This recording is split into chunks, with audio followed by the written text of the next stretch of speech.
अब मैं कुलपति महोदय से अनुरोध करती हूँ कि वे आज के समारोह के अध्यक्ष, विश्वविद्यालय के कुलाध्यक्ष श्री राम नायक जी, माननीय राज्यपाल उत्तर प्रदेश को अध्यक्ष उद्बोधन हेतु आमंत्रित करें। मैं माननीय कुलाध्यक्ष जी से डॉक्टर शकुंतला मिश्रा राष्ट्रीय पुनर्वास विश्वविद्यालय के प्रथम दीक्षांत समारोह के अध्यक्षीय भाषण देने हेतु अनुरोध करता हूँ। उत्तर प्रदेश के माननीय मुख्यमंत्री श्री अखिलेश यादव जी अब किस प्रकार से वर्णन करूं ये समझ में नहीं आ रहा है, तो भारतीय समाजवादी पार्टी के राष्ट्रीय अध्यक्ष अभी जिनको हमने विश्वविद्यालय की ओर से डॉक्टरेट का बहुमान दिया है, ऐसे डॉक्टर संसद में हमारे साथी और उम्र में मेरे छोटे भाई और जनता के दिल में जो नेताजी है, ऐसे नेताजी मुलायम सिंह यादव जी विश्वविद्यालय के कुलपति डॉक्टर नीतीश राय जी, मंचस्थ सभी मान्यवर मंत्रीगण, विकलांग होते हुए भी आवाज की ताकत कैसी होती है उसकी उन्होंने हमें अनुभूति दी। ऐसे संगीत सम्राट और मेरे मुंबई से मेरे मित्र रहे हुए रविंद्र जैन जी विभिन्न इकाइयों के अध्यक्ष, प्राध्यापक, शिक्षकगण जिन्होंने उपाधि प्राप्त की है, ऐसे सभी विद्यार्थी, अन्य विद्यार्थीगण, पत्रकार मित्र और नागरिक भाइयों और बहनों, इस डॉक्टर शकुंतला मिश्रा राष्ट्रीय पुनर्वास के प्रथम दीक्षांत समारंभ में आपके सम्मुख खड़े होते हुए मुझे बड़ी प्रसन्नता हो रही है। आते जाते बाहर से देखा, लेकिन अब जब अंदर के रास्ते से आया तो मुझे यहाँ के विद्यार्थियों के बारे में बड़ी ईर्ष्या हो रही थी कि कितनी भव्य इमारत है। काश हमारे कॉलेज के दिनों में भी ऐसी कोई इमारत होती जिसमें हमको पढ़ने के लिए मिलता। एक से एक बढ़िया इस प्रकार का और एक अनूठा यह विश्वविद्यालय बना है। शारीरिक दृष्टि से जो अक्षम है और अन्य दृष्टि से जिनको प्रवेश मिलना चाहिए, ऐसे दोनों का एक अभूतपूर्व संगम इस विश्वविद्यालय में दिख रहा है। एक जगह पर 50% विकलांग है, तो दूसरी ओर उनको साथ में पढ़ाई करने वाले शरीर से अच्छे ऐसे विद्यार्थी भी हैं।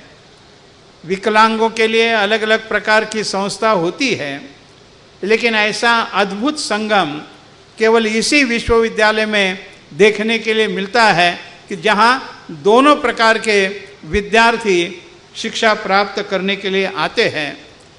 और इसलिए ऐसे इंटीग्रेटेड समेकित शिक्षा का एक विलक्षण प्रयोग लखनऊ में हो रहा है।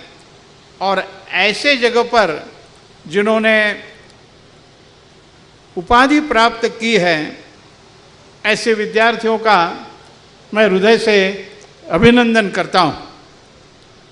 2000 विद्यार्थी यहाँ पढ़ रहे हैं और उसमें से 50% शारीरिक दृष्टि से अक्षम है, और जो अक्षम है उसमें भी रविंद्र जी जैन आपके लिए 50% यह जो आँखों से अक्षम है उनके लिए भी आरक्षित हुआ है।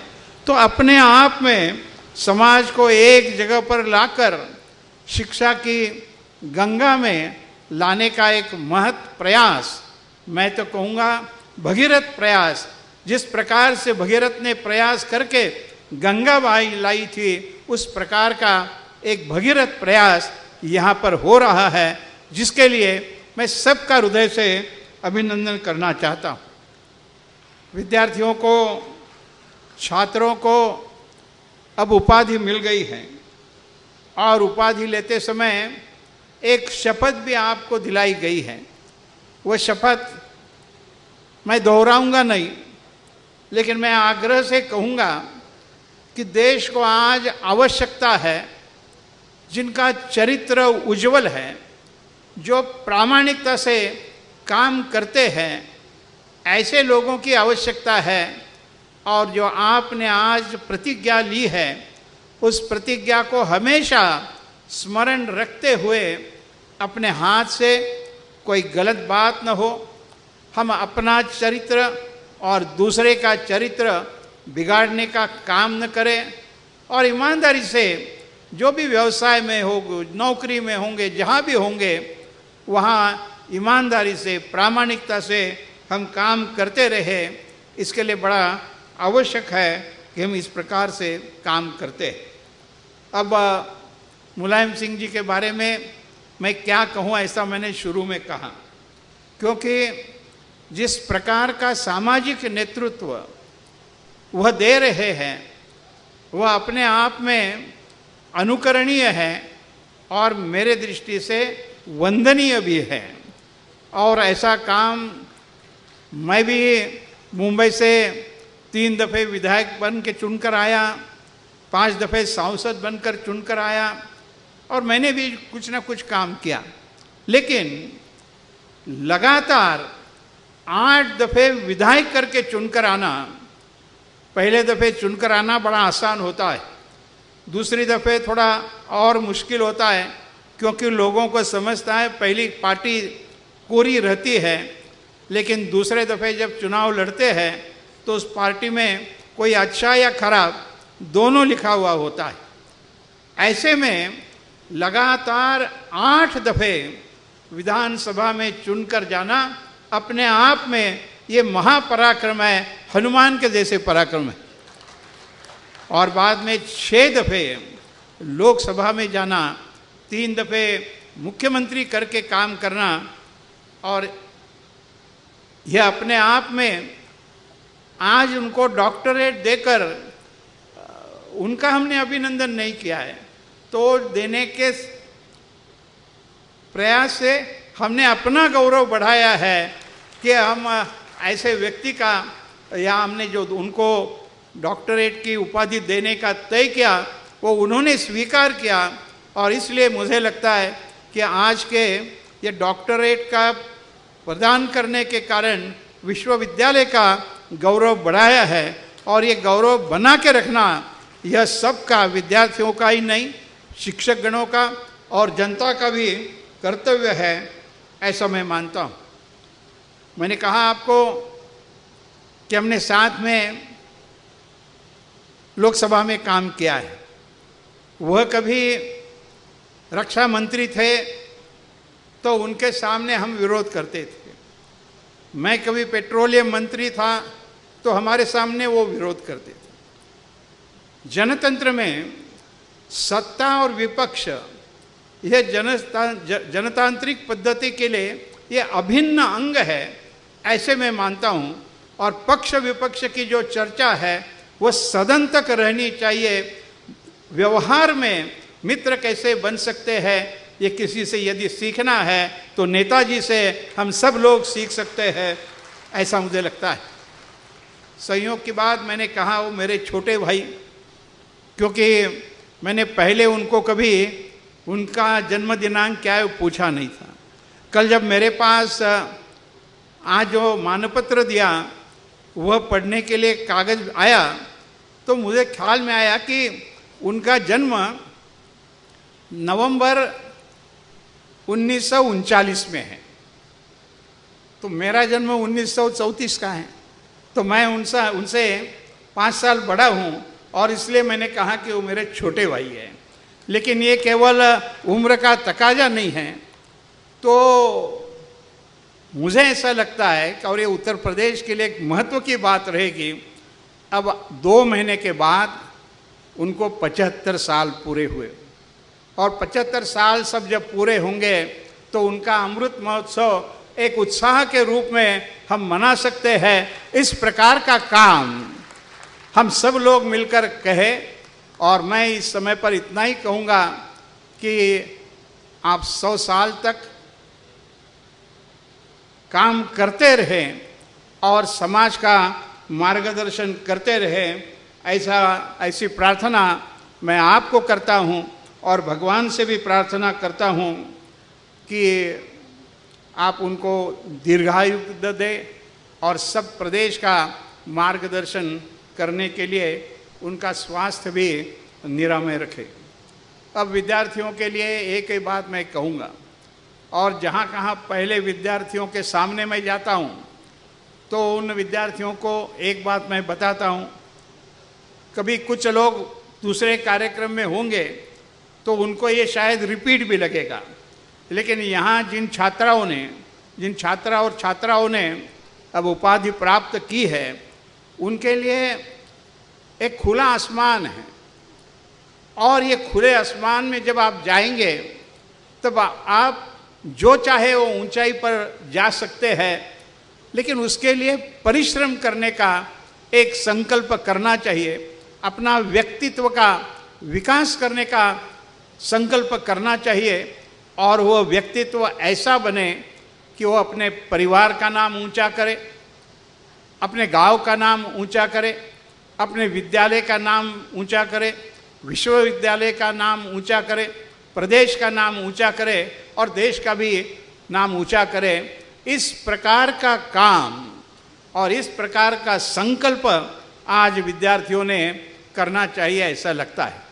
और इसलिए मैं रिपीट इसलिए कर रहा हूँ कि जब विद्यार्थी सामने आते हैं और परीक्षा पास होकर उनको डिग्री का देने का अवसर आता है तो मुझे याद आती है मैं जब कॉलेज में पढ़ता था तब 1954 में 1954, अब 60 साल हो गए, मैंने 1954 में बीकॉम की डिग्री पुणे में प्राप्त की।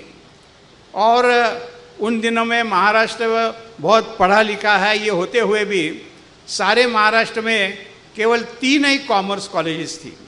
2 मुंबई में थी, एक सिडनेम कॉलेज और दूसरा पोद्दार कॉलेज, और तीसरा पुणे में बृहन महाराष्ट्र कॉलेज जिसका मैं विद्यार्थी रहा। तो उस समय के विषय, उस समय की सारी जानकारी, अब बीकॉम कहा तो अकाउंटेंसी ऑडिटिंग सबसे बड़ा महत्व का विषय होता है। तो हमें अकाउंटेंसी ऑडिटिंग पढ़ाने के लिए मुंबई से प्रोफेसर आते थे। तो वो प्रोफेसर ने हमको आखिर के दिन पर कहा कि देखिए मैंने 4 साल आपको अकाउंटेंसी पढ़ाई है, ऑडिट कैसा करना वह भी पढ़ाया है, कमर्शियल लॉ क्या होता है वह भी आपको बताया। आपको ये सारी चीज़ें फिर से कभी देखना है तो आपके किताबों में भी मिलेगी, लेकिन मैं आज जो आपको बता रहा हूँ वो आपको कोई किताब में नहीं मिलेगी। लेकिन यदि आप वो बात उसके अनुसार व्यवहार करते हैं तो आप अपने जीवन में एक नई ऊंचाई प्राप्त कर सकते हैं। और ऐसी ऊंचाई प्राप्त करने के लिए उन्होंने कहा कि आपके व्यक्तित्व में सुधार होना चाहिए। शिक्षा प्राप्त होने के बाद व्यक्तित्व का सुधार होने के लिए उन्होंने कहा कि मैं आपको 4 बातें बता देता हूँ। उसमें से एक पहली बात उन्होंने की कि आप इतना है ख्याल करो, उस प्रकार से व्यवहार करने की कोशिश करो। और मैं जो अभी बता रहा हूँ वो जो गणमान्य लोग यहाँ पर बैठे हैं या यहाँ भी मंच पर बैठे हैं, उनको भी लगा कि हाँ भाई हम भी ऐसा कुछ करें तो अपना काम भी और अच्छा हो सकता है। तो उनके लिए मैं ये कहना चाहता हूँ कि उन्होंने कहा कि पहली बात, smile smile smile and smile. हंसते रहो, मुस्कराते रहो। आप हंसते हैं, मुस्कराते हैं तो अपने आप आपका व्यक्तित्व खिल जाता है। हम भी जब आईने में देखते हैं और आईने में देखते देखते देखते तो होंगे ना, सब देखते ही है। ऐसा कोई नहीं होगा कि जो घर से बाहर निकलने के पहले आईने में नहीं देखता होगा, लड़का हो या लड़की हो। आजकल तो कभी कभी लड़के ही ज़्यादा देखते हैं आईने में, लेकिन कोई भी हो तो आप आईने में जब मुस्कुराते हुए अपना चेहरा देखते हैं तो अपने आप को भी लगता है कि हाँ मैं अच्छा हूँ। तो ये पहली बात करते रहे। दूसरा सूत्र उन्होंने बताया कि अप्रिशिएट अप्रिशिएट एंड अप्रिशिएट। आप कोई अच्छा काम करता है तो उसका गुण ग्रहण करना सीखो। बड़े आदमी ने काम अच्छा किया तो बड़ों को भी कहो कि हाँ साहब आपने बहुत अच्छा काम किया। और कोई छोटा है, एक कार्यालय में समझ लीजिए कि प्यून का काम करता है, झाड़ू लगाने का काम करता है, उसने भी यदि अच्छे ढंग से झाड़ू लगाया तो आप उसको कह सकते हैं अरे तुम आज बहुत अच्छा झाड़ू लगाया। और इसलिए छोटा हो या बड़ा हो, उसका गुण ग्रहण करने की अपनी एक ताकत, शक्ति प्रत्येक व्यक्ति ने बढ़ानी चाहिए, तो ही आपका व्यक्तित्व का विकास होता है। तीसरी बात उन्होंने बताया कि डोंट बिलिटल अदर्स। किसी के अवमानना मत करो, किसी को छोटा मत दिखाओ। और उन्होंने उदाहरण दिया, हम भी ऐसे कई उदाहरण दे सकते हैं।